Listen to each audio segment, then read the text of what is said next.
Podemos então começar, com a sua licença. Bom, é com muito gosto que aqui regresso a São Tomé e Príncipe e tenho a oportunidade de participar nesta ação de formação sobre direito eleitoral. E agradeço a vossa presença, os senhores juízes conselheiros do Tribunal Constitucional, do jovem recém-instituído Tribunal Constitucional, e em particular também gostaria de agradecer a presença do Sr. Presidente, o Sr. Conselheiro José Bandeira, nesta minha conversa, e também os outros colegas.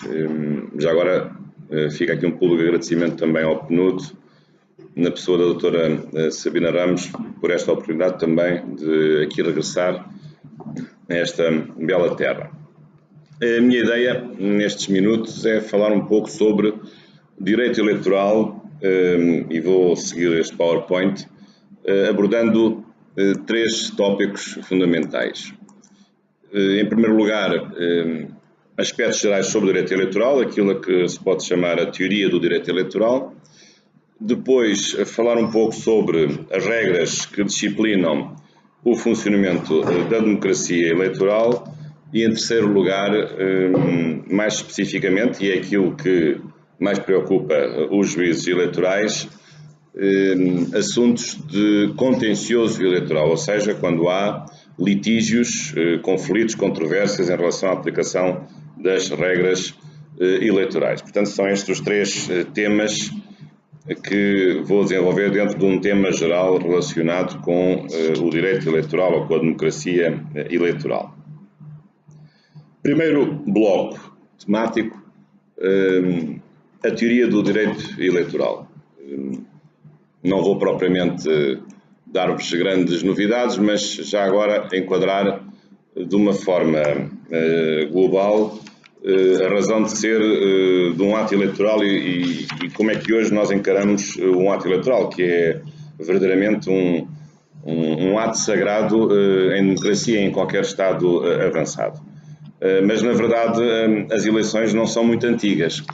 Hoje parece banal fazer um ato eleitoral, parece que as eleições sempre existiram desde o princípio da humanidade, mas realmente não é verdade, e infelizmente não é verdade por isso não ter acontecido desde o princípio da humanidade.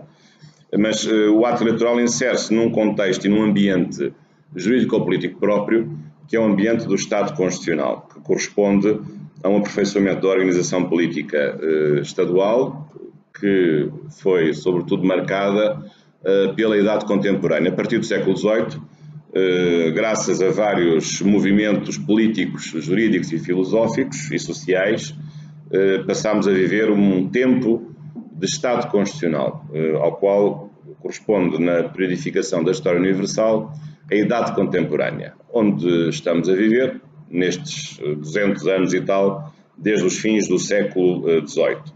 E este Estado Constitucional tem várias características, precisamente. A principal de todas é a característica do Estado de Direito, que hoje, felizmente, se vai espalhando um pouco por todo o mundo, mas também podemos encarar este Estado Constitucional noutros aspectos particulares. Do ponto de vista da forma de organização política, hoje predominam os Estados republicanos e laicos, portanto, os Estados que têm chefes de Estado que são democraticamente legitimados, portanto, não são monarquias, e Estados em que há uma separação entre o fenómeno religioso, as várias religiões e o próprio poder político, com isso, aliás, garantindo uma maior liberdade religiosa.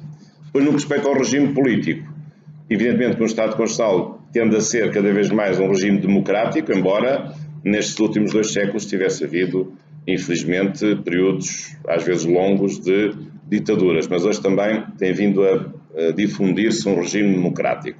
Do ponto de vista da organização económica, também o regime que vai sendo prevalecente é um regime de economia de mercado, dito economia capitalista, ainda que muitas vezes temperada com uma intervenção social do Estado para corrigir desequilíbrios que muitas vezes o mercado selvagem provoca. Depois também na organização do Estado, vertical do Estado, a chamada forma de Estado, pode haver Estados unitários, pode haver Estados federais, mas Nos Estados unitários, o Estado é sempre descentralizado, em maior ou menor grau, tendo em conta também as características de cada realidade concreta, o tamanho de um país, a população de um país e outras razões de natureza histórica que levem a maiores intensidades na descentralização que venha a ser estabelecida. Portanto, este é o enquadramento geral daquilo que é o Estado constitucional e dos seus princípios fundamentais que o animam. O princípio democrático é um desses princípios e, portanto, quando nós falamos em eleições e em direito eleitoral, não podemos esquecer que isso significa que se vive um princípio democrático. Aliás, uma célebre expressão diz que a democracia significa o poder do povo e para o povo e com o povo. A chamada e célebre fórmula Abraham Lincoln, que foi um presidente norte-americano muito importante na história dos Estados Unidos da América e, aliás, que ganharia a Guerra da Secessão, evitando que os Estados Unidos se fragmentassem em dois países, mantendo a unidade dos Estados Unidos da América. E, aliás, foi muito importante também porque foi o primeiro presidente, ou foi o presidente americano que conferiu a liberdade aos escravos nos Estados Unidos. Mas, portanto, é conhecida esta fórmula Abraham Lincoln. Mas, em termos mais simples, a democracia significa que o povo é que manda. Mas o facto de o povo mandar significa que pode mandar em várias perspectivas, não manda de uma só maneira. E habitualmente há três dimensões da democracia e do próprio princípio democrático, que aqui vêm.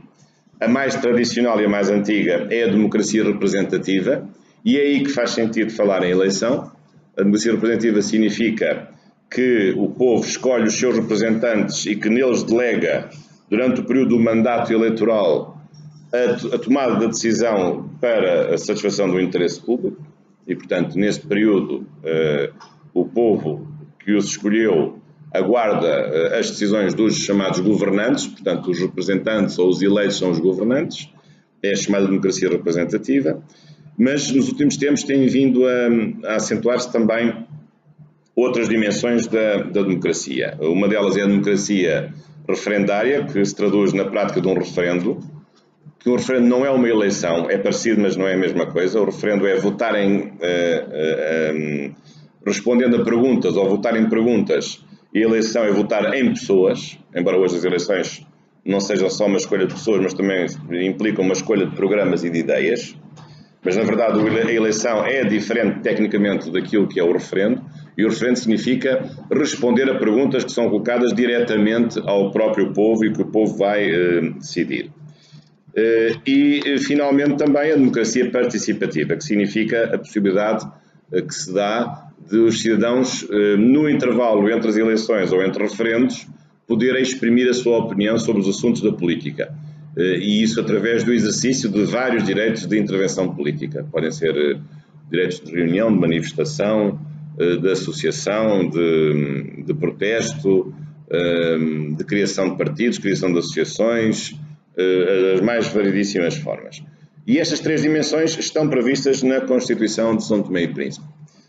Aliás, de uma forma bastante explícita. Desde logo o artigo 6º, que é o artigo mais importante, porque é o artigo que se refere ao Estado de Direito Democrático, e ainda que o artigo, curiosamente, não se refira a todas as dimensões da democracia, mas pelo menos formula esse princípio democrático em termos gerais, porque diz no artigo 6º, número 1, que a República Democrática de São Tomé e Príncipe é um Estado de Direito Democrático, desde logo, e depois no número 2, diz que o poder político pertence ao povo. Isto é logo a fórmula genérica do princípio democrático, ainda que depois o artigo 6º, número 2, apenas se refere ao direito de sufrágio. O direito de sufrágio é o direito de votar, que tanto serve de votar em eleições, depois mais à frente é concretizado no artigo 58, como votar em referendos, que é referido na vossa Constituição no artigo 71. O sufrágio, que é o direito de votar em eleições e em referendos, já não tem que ver com a chamada democracia participativa, mas ela também se deduz de vários artigos da Constituição, os tais direitos fundamentais de participação política ou de intervenção política na sociedade, e talvez o artigo-mãe de vários direitos específicos de intervenção política seja o artigo 66, quando se diz que a participação e o envolvimento direto e ativo dos cidadãos na vida política constitui condição fundamental de consolidação da República. Portanto, esta é a ideia que o artigo 66 tem da chamada democracia participativa. Mas, avançando mais, agora referindo um pouco o que é o direito eleitoral e quais são os seus princípios ou vetores fundamentais. Como sabem, muitas vezes nós, os juristas, procuramos, quando falamos num ramo do direito ou num setor do direito, encontrar a sua identidade. E essa identidade é, na maior parte dos casos, expressa através de princípios que possam, de uma forma própria, localizar aquele setor do direito e diferenciá-lo de setores do direito que sejam afins. O direito eleitoral é um ramo do direito, hoje cada vez mais complexo, e ao contrário do que muitas pessoas pensam, não é apenas um direito, não é apenas um braço ou um ramo do direito constitucional. Hoje é mais do que isso, porque tem hoje cada vez mais normas internacionais, porque hoje a comunidade internacional preocupa-se cada vez mais com a realização das eleições e, portanto, há cada vez normas mais intensas que vêm de fora, de várias organizações internacionais, até vêm muitas vezes da sociedade civil, e depois a legislação eleitoral também é uma legislação complexa, diversificada, como é o caso, aliás, aqui de São Tomé e Príncipe. Tem ali alguns princípios que são, a meu ver, importantes no que respeita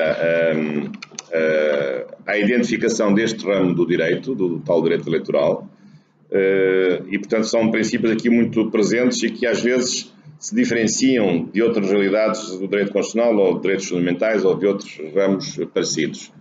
Mas ideias como liberdade, igualdade, imparcialidade, nacionalidade, urgência e utilidade são princípios fundamentais. A urgência, felizmente ou infelizmente, os senhores conselheiros sabem bem o que é, porque num processo eleitoral tem que se decidir com a máxima rapidez para não inviabilizar a utilidade do processo. Por outro lado, quando há atos eleitorais, normalmente há uma preocupação grande pelo facto de preservar a soberania nacional. E se há casos em que há restrição em função da nacionalidade, ela precisamente aplica-se muito aos processos eleitorais, onde normalmente só são chamados a votar e a ser eleitos os nacionais, os cidadãos de certo país. Embora isso hoje em dia, essa tendência não seja assim tão estrita. Em alguns países já se vai admitindo cada vez mais a participação de estrangeiros. Ou também o princípio da utilidade, aliás, ontem falávamos disso, de que muitas vezes, mesmo havendo irregularidades eleitorais, elas só são declaradas inválidas se houver utilidade nesse facto, porque não se vai repetir uma eleição sabendo-se que não adianta repetir, porque o resultado ficará sempre inalterado, mesmo que os cidadãos chamados a participar de novo possam votar ao contrário daquilo que tinham votado antes. Portanto, também aqui um princípio de aproveitamento dos atos e de não praticar atos inúteis, o princípio da utilidade ou do máximo aproveitamento dos atos praticados. Também, portanto, aqui algumas ideias-chave na construção deste direito eleitoral, ainda que muitas vezes não seja fácil a sua total identificação. Depois, o direito eleitoral ou a organização de um processo eleitoral tem, a meu ver, tem dois lados. Tem o lado do chamado Estado de Comunidade e tem o lado do chamado Estado de Poder. Portanto, um ato eleitoral é uma combinação de duas dimensões. As pessoas que votam e o poder político que organiza esse processo eleitoral. Do lado das pessoas, do lado do Estado de Comunidade, isso significa que há um direito de sufrágio político. Claro que as pessoas podem votar não apenas para os políticos, podem votar para clubes de futebol, podem votar em associações. Portanto, o voto é uma realidade que existe em muitas organizações humanas, não apenas nas organizações de natureza política. O direito de votar, até nas famílias. Vamos votar em que cinema é que vamos ver logo à noite, ou vamos votar em que restaurante é que vamos almoçar ou jantar. Mas, na verdade, aqui do que se trata é do sufrágio de natureza política. E esse sufrágio é um direito muito importante, é dos primeiros direitos fundamentais, portanto, correspondendo a um direito de primeira geração, foi dos primeiros a ser criado com as revoluções constitucionais e liberais, e ele está expresso em praticamente todas as constituições e tem também duas perspectivas, ou tem duas faces de uma mesma moeda. Por um lado, o direito a ser, o direito a escolher e a eleger, o direito de votar, chamada capacidade eleitoral ativa. Portanto, direito a escolher pessoas, hoje pessoas que se inserem em programas eleitorais, no século XIX não era tanto assim, mas hoje cada vez mais as eleições também são eleições programáticas e não apenas uma mera escolha de pessoas. E, por outro lado, o direito a ser escolhido, a ser eleito, a capacidade eleitoral passiva, o direito a ser eleito. Portanto, são as duas vertentes da mesma realidade do sufrágio. Este direito de sufrágio, o direito de votar, natureza política, tem depois várias características que aqui são enunciadas. O direito é um direito universal, isto é para todos, inalienável, ninguém pode renunciar a esse direito, intransmissível, ninguém o pode transferir para outra pessoa, é livre, portanto não pode ser objeto de coação, é igual, todas as pessoas têm o mesmo voto, one man, one vote, neste caso one man, one woman, one vote, já agora, é periódico porque as eleições devem ser cíclicas, porque se não forem cíclicas alguém ficará eternamente no poder, direto, isto é, sem haver intervenção de outrem para manipular a sua vontade, secreto, porque se deve exercer com a máxima liberdade, com a máxima confidencialidade, pessoal, porque é o voto da pessoa que está em causa, não o de outrem, presencial, embora às vezes possa haver voto por correspondência, e único, isto é, a pessoa vota uma única vez, não vota várias vezes. Portanto, são habitualmente as características associadas ao direito de sufrágio. Aliás, algumas dessas características constam também da vossa legislação. A própria Constituição refere, no artigo 6º, número 2, algumas dessas características, não todas. No artigo 6º, número 2, diz que o sufrágio é universal, igual, direto e secreto, portanto refere 4 destas características, mas depois a legislação eleitoral para o Presidente da República e a Assembleia Nacional acrescentam mais algumas características nos artigos 104 e seguintes. Portanto, esta é a perspectiva do direito de sufrágio do Estado-Comunidade. Agora, o direito de sufrágio também, ou a eleição em geral, pode ser perspectivada do lado do Estado-Poder ou do Estado-Instituição. E, portanto, cabe ao Estado, evidentemente, a organização desse processo eleitoral.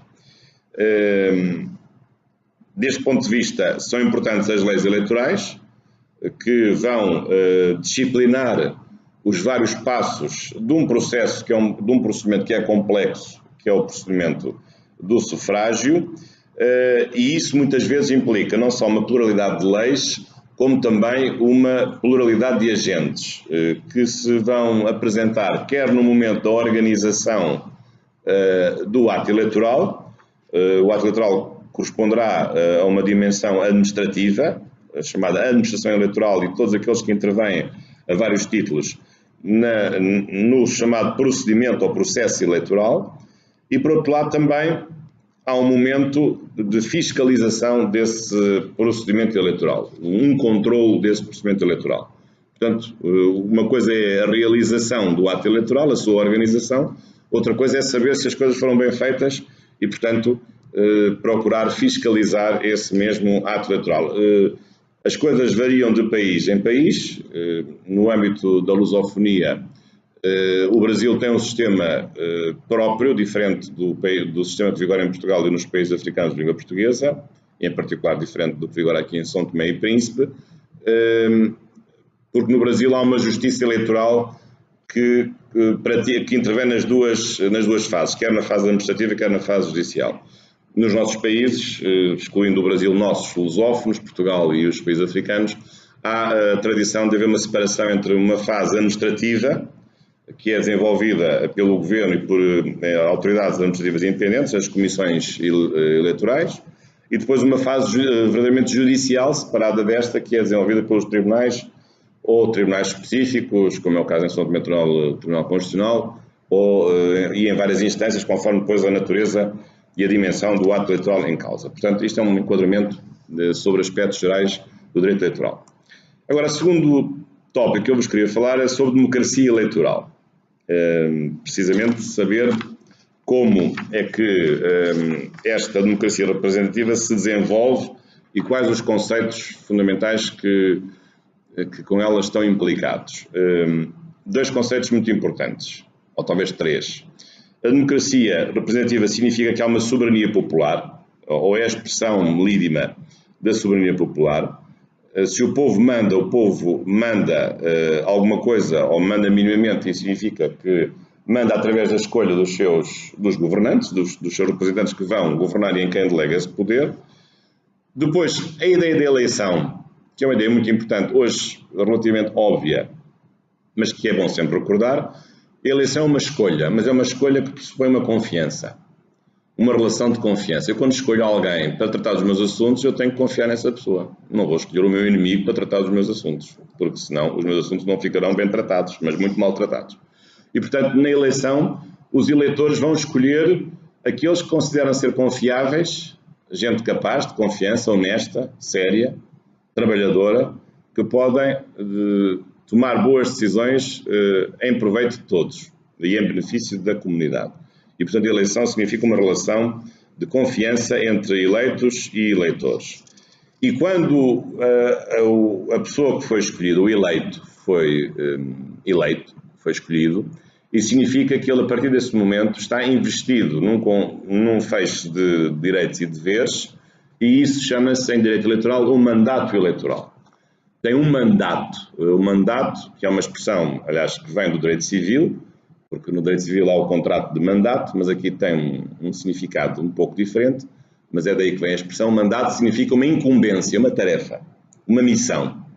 E, portanto, o mandato eleitoral significa que alguém foi eleito para levar a cabo uma tarefa de interesse público, que é tomar um conjunto de decisões de acordo com a confiança que lhe foi dada pelos eleitores quando aquela pessoa reuniu o número mínimo de votos para poder ter sido eleito. A teoria do mandato eleitoral é interessante, há várias visões sobre o assunto, não vou agora desenvolver. Há basicamente duas ideias na história das ideias políticas sobre isto.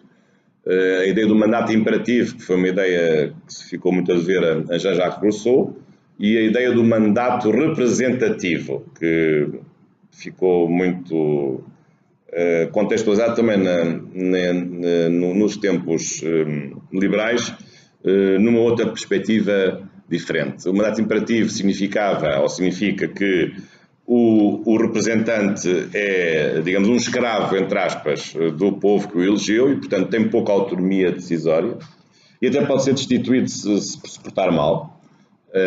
Enquanto que o mandato representativo não, é alguém que leva a cabo uma relação de confiança, mas tem maior liberdade no desenvolvimento dessa mesma confiança. Normalmente os mandatos são representativos, em certos países, mais nos países anglo-saxónicos, há aspectos que permitem aqui e acolá encontrar vestígios dos mandatos imperativos, é o caso da chamada revogação popular, quando é possível, a meio do mandato, alguém ficar sem o mandato, ficar com o mandato revogado, e é uma possibilidade, ou então, muitas vezes, quem muda de partido também perde o mandato eleitoral. Portanto, são exemplos de como é possível levar à prática as várias configurações possíveis do mandato eleitoral. Portanto, é uma questão interessante. Há países que se confrontam com diversas dificuldades nesta área, em particular na lusofonia é o caso do Brasil, em que há uma grande variabilidade e mudança, sobretudo dos deputados dos vários partidos por que são eleitos, e isso tem provocado alguns problemas. Portanto, esta é a ideia da democracia representativa e da eleição. Mas, claro que interessa ver, já que estamos em São Tomé e Príncipe, interessa ver exatamente como é que em São Tomé e Príncipe se caracteriza a democracia representativa. Não tem nada de extraordinário, sabem isso até melhor do que eu, mas é evidente que temos uma Constituição de 1990 com variedíssimas alterações, a mais importante delas em 2003. Há quem diga que em 2003 passámos a ter uma outra Constituição, é um assunto controverso, mas de toda a maneira, enfim, a Constituição precisa de várias alterações, agora não vou falar sobre isso, mas sobretudo em matéria de legislação eleitoral, também tem sido tradição nos nossos países a multiplicação de legislação eleitoral. No vosso caso até não há só várias legislação, como há uma legislação até relativamente desatualizada. Aliás, a principal lei ainda continua a ser de 1990. E, portanto, penso que uma tarefa importante aqui seria levar à prática um código eleitoral, elaborar um código eleitoral que pudesse conglomerar todas as várias leis dispersas numa só lei, a lei eleitoral, a lei geral, a lei autárquica, a lei do recenseamento, a lei do financiamento, a lei da Comissão Nacional Eleitoral, uma parte, porventura, da legislação que diz respeito ao próprio Tribunal Constitucional. Mas, portanto, é um assunto que eu tenho referido em vários países. Em Portugal também temos este problema crónico. Aliás, temos a nossa principal lei eleitoral é de 1979, salvo erro, e, de facto, isto precisa de uma reforma urgente. E em Portugal já houve várias tentativas, mas, infelizmente, até à prática, isso não foi possível. No que respeita à democracia representativa em São Tomé, ao nível dos órgãos de soberania, o sistema é um sistema habitual, em que há a eleição do Presidente da República para um mandato de 5 anos com um método maioritário, 2 voltas, e a Assembleia Nacional um método proporcional de onde, com uma única só volta, porque é um sistema proporcional. Depois a lei eleitoral concretiza estes vários procedimentos. No que respeita à realização das eleições, propriamente ditas, claro que nós temos sempre em mente a eleição no dia das eleições. Às vezes, em alguns países, até são 2 dias. Habitualmente é um dia, como é aqui em São Tomé. Mas, na verdade, a eleição não se resume ao dia em que os eleitores vão depositar o seu voto nas urnas. Há todo um conjunto de operações anteriores e posteriores ao dia das eleições. E, portanto, as eleições não são um ato, mas são um processo. Ou são um conjunto de atos encadeados para uma finalidade que é precisamente de exprimir e de fazer prevalecer uma vontade eleitoral. E, portanto, isso significa que podemos considerar a eleição como um procedimento eleitoral, que tem várias fases. Aqui apresento essas várias fases. Há vários autores que diferenciam mais subfases, outros são menos analíticos, cada um tem a sua opinião, mas julgo que estas 7 fases são, ou pelo menos 6, se não considerarmos o recenseamento eleitoral, são as fases mais importantes, ou são as fases, digamos, estruturadoras do processo eleitoral. Primeiro, claro, é o recenseamento. O recenseamento significa o registro dos eleitores. Há países, agora isso está um pouco na moda, que já não fazem recenseamento eleitoral. Os países muito avançados ou países pequenos, se têm um bom sistema de identificação civil, podem prescindir do recenseamento eleitoral prévio. E, portanto, em cada momento sabe-se quantos eleitores há inscritos e onde é que eles residem, e, portanto, calcula-se automaticamente os círculos eleitorais. Mas penso que o registro eleitoral prévio é sempre importante para garantir uma maior veracidade e autenticidade do ato eleitoral. Mas não é digamos, um pressuposto dogmático. Pode haver situações em que se prescinda do próprio recenseamento eleitoral. Agora, as outras fases são fases inevitáveis. Portanto, a marcação das eleições. É preciso saber para quando é que se realizam as eleições. Claro que se o voto é periódico e os mandatos são pré-determinados, já se sabe que as eleições vão ser mais ou menos naquela altura, mas é preciso marcar o dia, porque muitas vezes as eleições não se fazem no dia da semana, faz-se num domingo, e os dias vão mudando conforme o calendário. Portanto, se é para marcar um domingo, tem que haver alguém que tome a decisão de marcar, ou às vezes se chama de dissolução do órgão, tem que haver essa marcação específica, porque se haver uma dissolução não se pode calcular o dia em que a eleição vai decorrer. Embora em alguns países haja um sistema automático, que é os países anglo-saxónicos, em que as eleições estão já marcadas na própria Constituição, o caso norte-americano, em que se diz que as eleições presidenciais são de 4 em 4 anos, na segunda, julgo que é a segunda terça-feira do mês de novembro, o que não deixa de ser curioso de ficar logo marcado na própria Constituição, conseguir-se descobrir no dia da semana, da segunda terça-feira de novembro, já se sabe que é o ato eleitoral, pelo menos o ato básico, depois há uma segunda reunião dos grandes eleitores, julgo que seja em dezembro. Mas o nosso sistema não costuma ser assim, portanto tem que haver uma vontade expressa, um decreto de alguém que marca as eleições.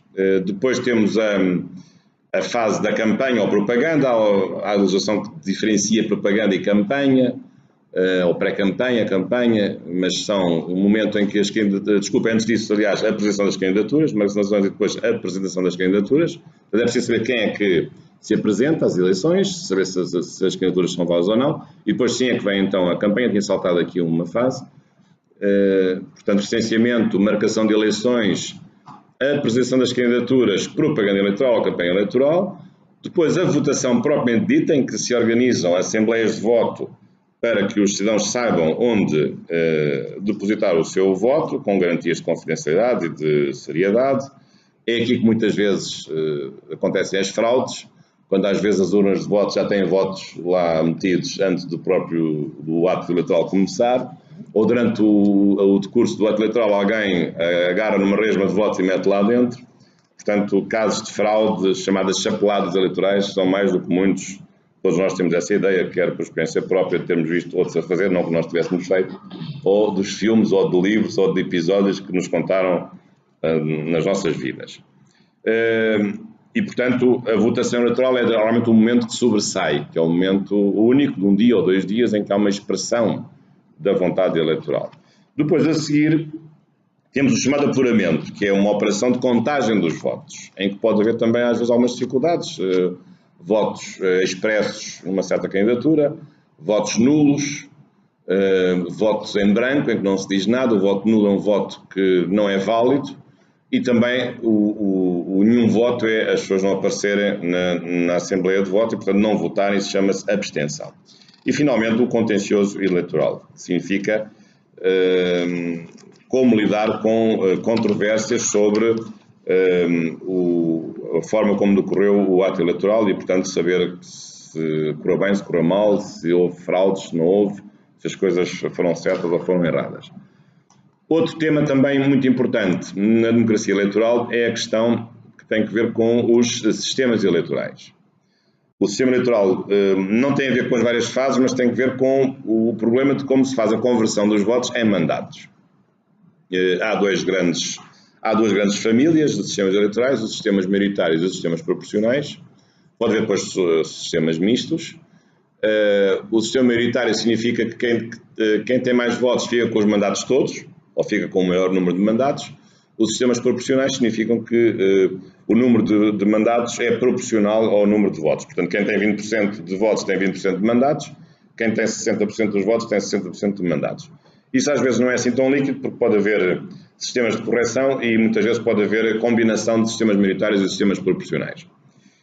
Mas ao longo da história há vários exemplos de sistemas maioritários, de sistemas proporcionais, de sistemas mistos.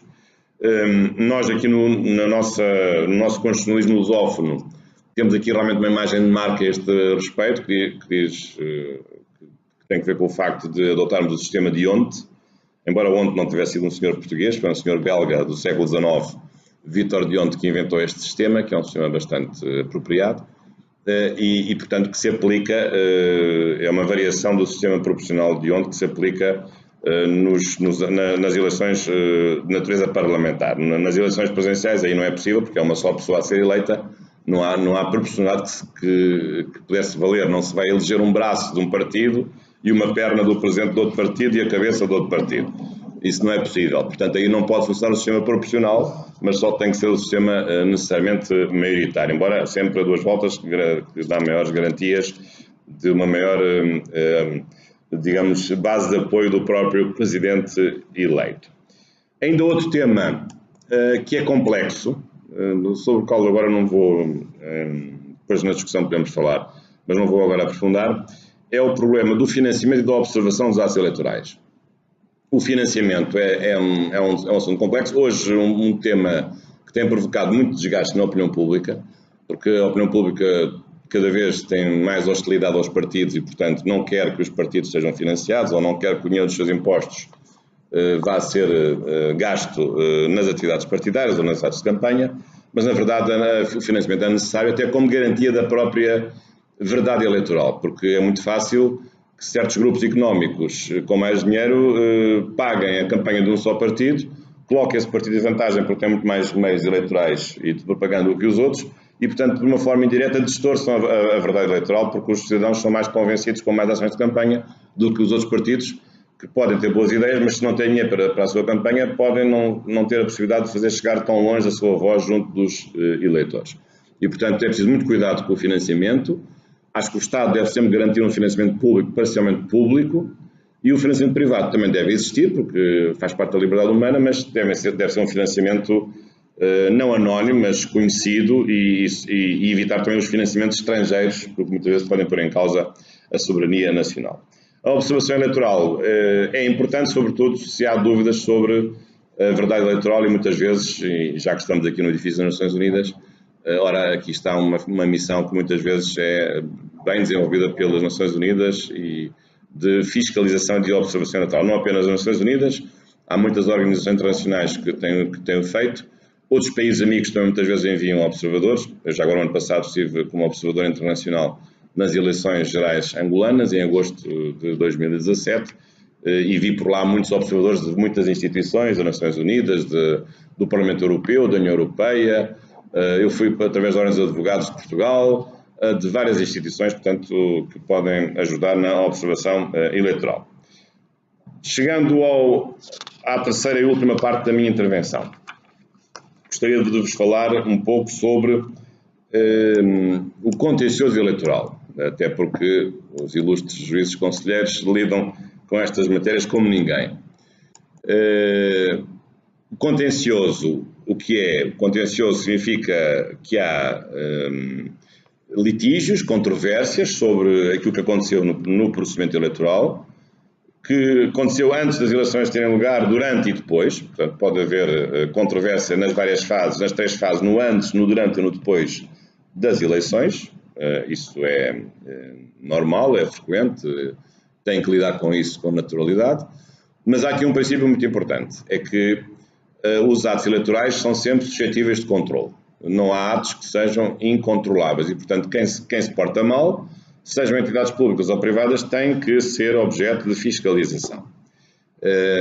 Como é que se faz esse controle? O controle pode ser feito de várias maneiras. Pode ser um controle administrativo, por autoridades administrativas, ou pode ser um controle de natureza judicial, sendo este, evidentemente, o mais importante e normalmente, aquele que corresponde à última palavra da intervenção de controle.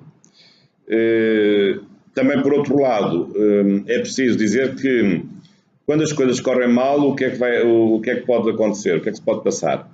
Por um lado, os atos praticados podem ser considerados inválidos, portanto, a nulidade dos atos eleitorais, mas isso não chega. Muitas vezes é necessário também aplicar responsabilidade aos autores desses atos ilegais. E até essa responsabilidade pode chegar ao limite de ser uma responsabilidade criminal. Responsabilidade civil, responsabilidade criminal, responsabilidade política ou responsabilidade disciplinar pela prática de atos jurídicos ilegais. Eu agora isolaria três tópicos, a meu ver, quatro tópicos fundamentais do contencioso eleitoral. Em primeiro lugar, a questão de quem controla. De quem tem o poder de controlar um ato eleitoral ou um conjunto de atos eleitorais, agora, quando falam de ato eleitoral em sentido amplo. Isto é, todos os procedimentos que se incluem no ato eleitoral no seu conjunto. Há várias instâncias de controle possíveis. Estou agora primeiro a falar em teoria. Podem ser controle interno e externo, controle por instituições especificamente eleitorais ou não. Depois o controle pode ser administrativo, pode ser judicial, até pode ser um controle político. Mas aquilo que é importante, e é o que acontece em São Tomé e Príncipe, é que o controle seja um controle de instituições específicas e com uma vocação específica para esse controle. Portanto, um controle da Comissão Eleitoral Nacional e do próprio Tribunal Constitucional. Mas, portanto, aqui, como vos disse há pouco, o Brasil tem um sistema diferente, em que o controle é um controle feito basicamente pelo Tribunal Eleitoral, pela chamada Justiça Eleitoral. Nos nossos países há uma colaboração e uma partilha de responsabilidades entre autoridades administrativas eleitorais e autoridades judiciais eleitorais. O segundo tema diz respeito a saber o que se controla, não quem controla, mas o que se controla. Aqui não há grandes surpresas, porque deve-se controlar o quê? Tudo. Tudo deve ser controlado, não pode haver zonas de intervenção eleitoral que escapem ao controle, porque isso significaria que alguém pudesse comportar-se mal e ninguém poderia emendar esses erros. Portanto, o contencioso eleitoral deve abranger todos os atos eleitorais, desde o princípio ao fim. Os atos eleitorais, aqui, claro, aquilo que seja vinculado, ninguém vai controlar, dizer que o cidadão, A votou mal no partido B, porque isso significaria que estaria a imiscuir-se numa zona de discricionalidade, digamos, política do eleitor, não é disso que se trata, mas os atos eleitorais são, em princípio, atos vinculados e, portanto, são suscetíveis de controle. Portanto, não há aqui a ideia de que há atos discricionários e, portanto, não há controle de natureza judicial. Há sempre controle. E os atos, e o controle é sobre atos públicos, das assembleias de voto, das várias intervenientes, mas também dos atos privados praticados durante o processo eleitoral. Também pode haver atos privados, comícios, festas contra a lei, financiamentos contra a lei, mas são financiamentos, festas, comícios, slogans, intervenções, insultos, que são feitos por entidades privadas, mas também que devem ser objeto de controle. Portanto, o controle não é só sobre as entidades públicas e os atos públicos praticados no decurso do ato eleitoral, mas também o controle sobre atos privados de pessoas singulares ou coletivas privadas. Terceiro tema, como se controla? Aqui é talvez o mais importante de todos. O controlo é um controlo administrativo e um controlo judicial.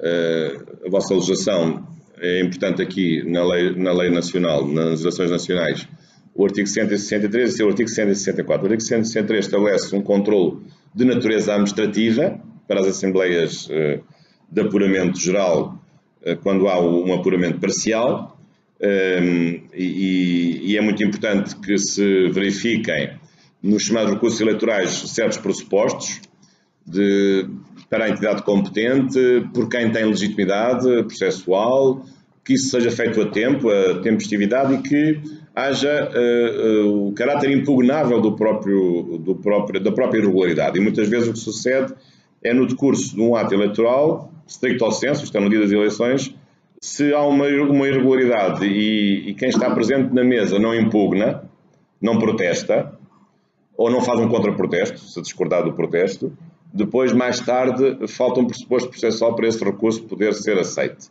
E, portanto, é preciso que no decurso do ato eleitoral haja essa reclamação, esse protesto ou contraprotesto, para que isso possa preencher um dos pressupostos para que o recurso eleitoral venha a ser aceito. Isso é fundamental. Depois, os recursos eleitorais têm que ser tramitados, em princípio, com urgência. Os juízes conselheiros bem sabem o que é que isso significa. Urgência e com os efeitos próprios de ser uma decisão tomada por uma autoridade que pode implicar a mudança do ato eleitoral praticado se considerar que o ato eleitoral foi inválido. E é isso precisamente o quarto aspecto que eu queria referir. Quais são as consequências do controle? Quando as autoridades que controlam o ato eleitoral descobrem que há atos errados, atos ilegais, atos ilícitos, o que é que vai acontecer? Como referi há pouco, essencialmente duas dimensões que estão aqui em causa. Por um lado, o ato em si pode ser declarado inválido, o ato em si, a votação, ou a aceitação da candidatura, não se aceita a candidatura, portanto a candidatura é como se não tivesse existido, no momento próprio.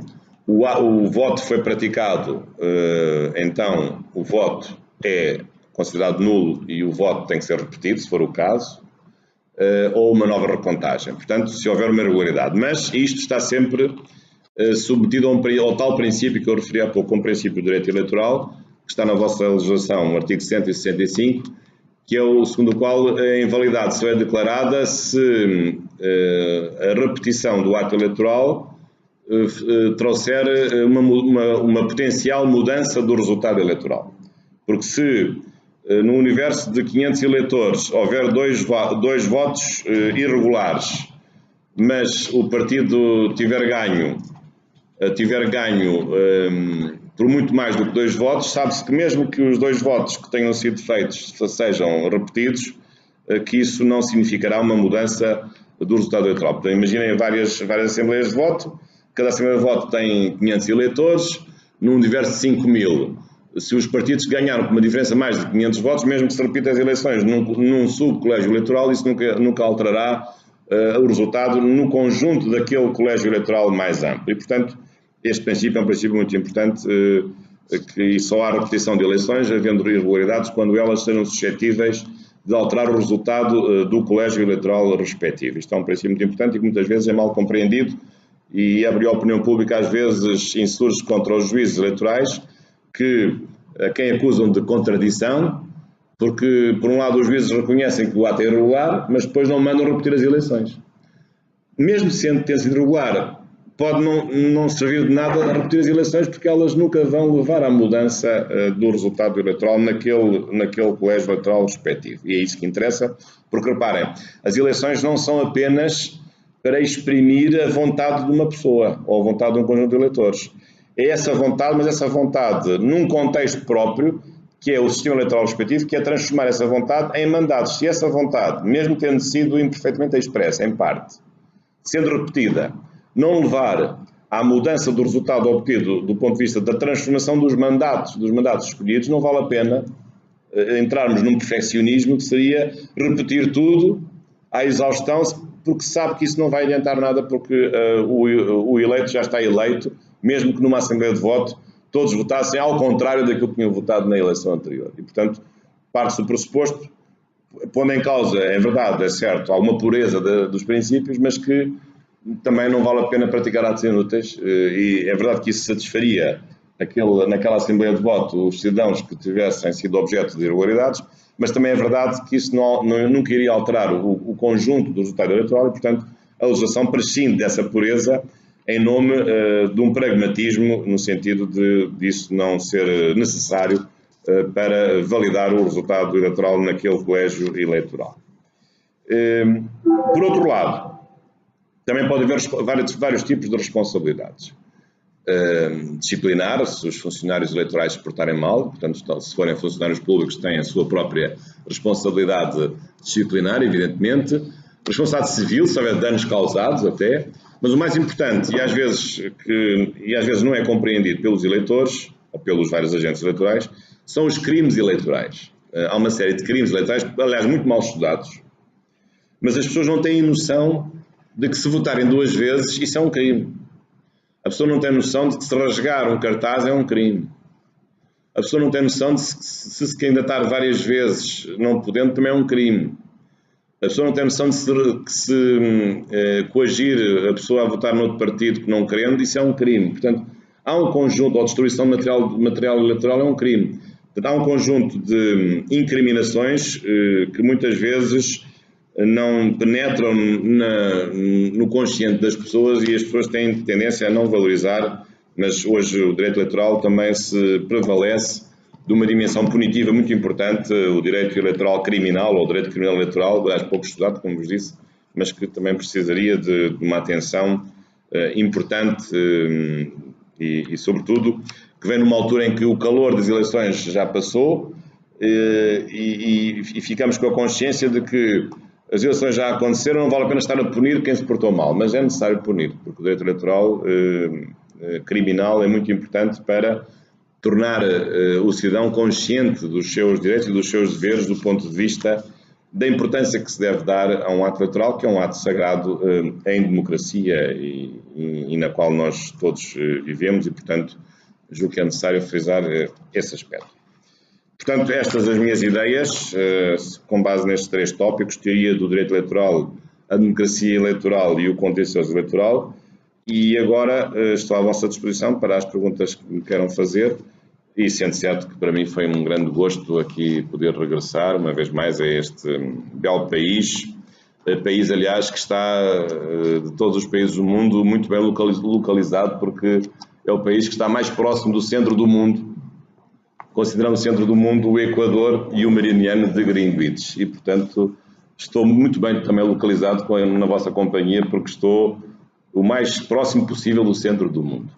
Muito obrigado pela vossa participação e agora estou à vossa disposição para as perguntas que queiram fazer. Muito obrigado. Sr. Presidente,